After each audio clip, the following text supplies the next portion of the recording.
Okay, kuna umezungumzia chumvi. Naam.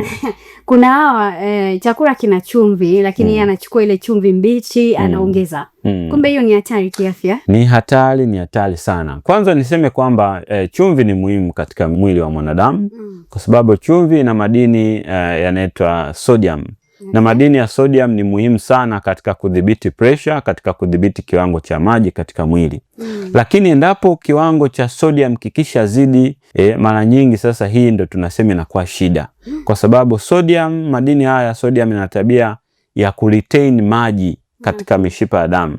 Sasa maji yale yakiwa retained, maana yake yanapokuwa mengi katika mishipa ya damu, hali ile mara nyingi huwa inapelekea pressure kupanda.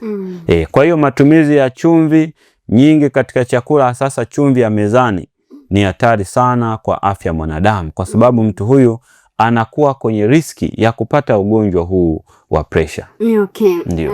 Pengine kuna uhusiano wote kati ya hivi vyakula tunavyokula lakini pia matunda na changamoto hii ya pressure? Naam, uhusiano ni mkubwa.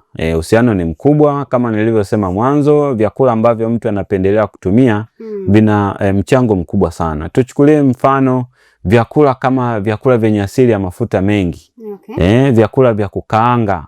Vyakula vya kukaanga kwenye mafuta. Mafuta sasa hivi watu wengi wamekuwa kikaanga chipsi katika mafuta, nakuta mafuta yale yamekaangwa zaidi ya mara 3 mara 4. Mtu anakaanga chipsi zinakuwa laini. Mara nyingi sasa unakuta shida sio vile viazi. Shida ni yale mafuta ambayo yanakuwa yamehifadhiwa katika viazi. Sasa mtu huyu anapotumia vyakula aina hivi kwa muda mrefu, anakuwa anarundika mafuta mengi kwa muda mrefu, hali ile inakuja kupelekea mafuta yale yanaenda kuganda katika mishipa ya damu na kusababisha ugonjwa wa pressure. Lakini vile vile ulaji wa nyama nyekundu kupita kiasi. Nyama nyekundu na kiwango kingi sana cha cholesterol, ambao unakuta mafuta yale katika nyama yanapoenda kuganda katika mishipa ya damu, mara nyingi pia nayo huwa inasababisha pressure. Lakini vyakula kama matunda ni vyakula muhimu sana katika miili yetu katika kusaidia kudhibiti maradhi kama haya ya pressure, kwa sababu matunda yana kiwango kingi sana cha madini ya potassium, ambao madini ya potassium huwa yanasaidia kurekebisha kiwango cha chumvi katika damu. Lakini vile vile matunda yana kiwango cha maji.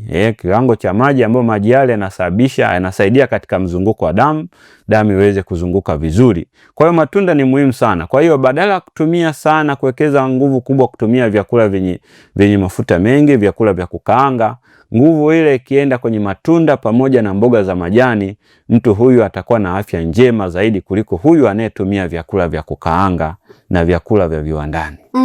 Sasa pengine kuna mtu ambaye anatutazama muda huu tayari ameshafika hapa Lupimo na tayari anatumia dawa za pressure, lakini kapata tu afadhali kidogo ameacha kabisa kutumia tena. Una lipi la kumwambia daktari? Naam, kwanza kabisa ni muhimu sana mtu aweze kufuatilia dozi yake vizuri, kwa sababu sisi Lupimo tuna uwezo wa kumsaidia mgonjwa wa pressure mpaka akapona pressure kabisa. Kuna watu wengi mtaani wamekuwa wakiamini kwamba ugonjwa wa pressure hautibiki, lakini sisi Lupimo tunatibu ugonjwa wa pressure na mgonjwa anapona kabisa. Kikubwa tu ni kumaliza dozi. Kama ulivyosema ni kweli kabisa, kuna mtu akishapata unafuu kidogo anaacha kutumia dawa. Na sio hapa tu, sehemu yoyote ile wapo watu ambao ni wazito kwenye matumizi ya dawa. Ataanzishiwa dozi, atakaa tutumia kidogo, atakaa vizuri, ataacha moja kwa moja bila kumaliza dozi. Hali ile inakuja kupelekea pressure ile inaendelea kupanda tena. Na kadiri pressure inapokuwa inapanda mara kwa mara, jua kabisa viungo vyako vingine viko kwenye hatari. Hapa naongelea macho, naongelea figo, naongelea ini na viungo vingine. Mtu anapokuwa na ugonjwa wa pressure inapokuwa inapanda mara kwa mara, pressure isipodhibitiwa ina uwezo wa kuharibu viungo vingine na kuharibu afya ya mwanadamu. Okay. Hapo kwa hao watu ambao tayari wana changamoto hii ya pressure kwenye masuala ya uzazi, tukizungumzia mwanamke lakini pia mwanaume kwenye haya masuala yetu ya nguvu za kiume, wanakuwa salama kweli? Kwa kweli ni changamoto. Mtu anapopata ugonjwa huu wa pressure na ile pressure haidhibitiwi, kwa maana kwamba inakuwa katika kiwango cha juu mara kwa mara, mara nyingi anapitia changamoto kubwa sana. Kwa mwanaume kweli kabisa, kwa sababu mtiririko wa damu kwenda kwenye jembe la mwanaume unakuwa hauko vizuri. Hali ile inapelekea basi mwanaume huyu anakuwa dhaifu katika tendo la ndoa. Lakini pia hata kwa upande wa mama, mama mwenye shida ya pressure ambayo inakuwa inapanda mara kwa mara, anapata changamoto ya hormonal imbalance. Homoni zake zinakuwa hazizalishwi katika uwiano ambao ni mzuri. Kwa hiyo ugonjwa huu wa pressure ni kweli kabisa unaweza ukaathiri mfumo wa uzazi.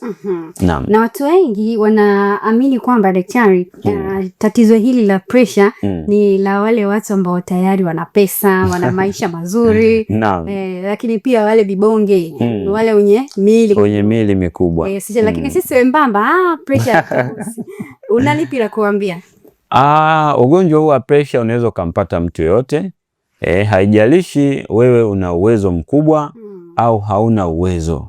Japo ni kweli kabisa watu wenye uwezo mkubwa, kwa sababu hawafanyi mazoezi, hata lifestyle ule mtindo wa maisha, anakula vyakula bila kuwa na discipline yoyote.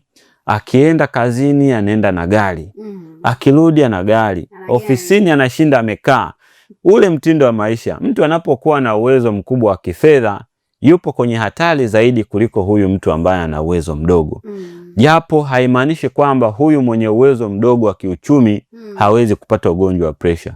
Huyu naye akiwa na mtindo wa maisha ule ule, na yeye yupo kwenye hatari ya kupata ugonjwa wa pressure. Kwa hiyo ugonjwa wa pressure haijalishi wewe una uwezo gani kiuchumi. Lakini vile vile uzito mkubwa, kama nilivyosema, mtu unapokuwa na uzito mkubwa upo kwenye hatari zaidi, upo kwenye riski ya kupata ugonjwa huu wa pressure. Japo hata mtu ambaye ni mwembamba, endapo kama akiwa na lifestyle ambayo hairidhishi au lifestyle ambayo sio nzuri, pengine ni mvutaji wa sigara kupita kiasi, pengine anaishi katika mazingira kuwa na msongo wa mawazo, pengine anakunywa pombe kupita kiasi, huyu naye yupo kwenye hatari ya kupata ugonjwa wa pressure. Haijalishi ni kibonge au sio kibonge. Kwa hiyo wote hawa wapo kwenye mazingira ya kupata ugonjwa wa pressure.